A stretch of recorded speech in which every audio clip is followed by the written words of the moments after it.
Hey guys, what's up? Welcome back to my channel. I'm literally so excited because I'm taking you guys along with me to come decorate my car. Yay! So I just got my car fixed yesterday after not having it for a year and a half. So we're going to be doing an entire car glow up, cleaning, organizing, restocking with all of the essentials. We're going to do a car wash. We are basically just going to make her look and feel so good that it's not going to even seem like she wasn't on the road for a year and a half. But first, I'm actually super hungry right now, so I'm going to do something that I haven't been able to do in so long, which is drive through a drive-through. So let's go get some food. May I please do 2 orders of the loaded beef nachos, please? You have a nice day. Thank you so much, you too.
I grabbed one of the free air fresheners.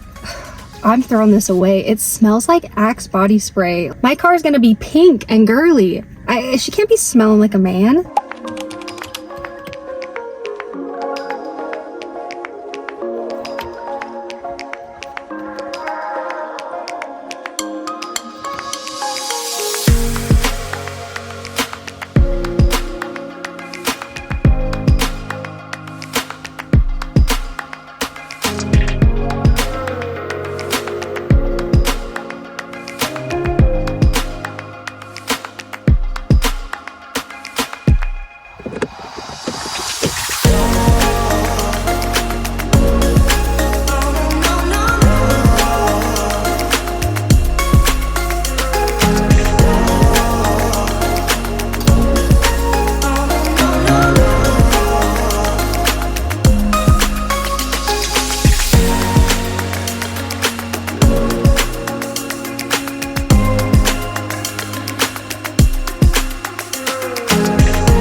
Okay, so we have a decorated car, but now we need decorated keys.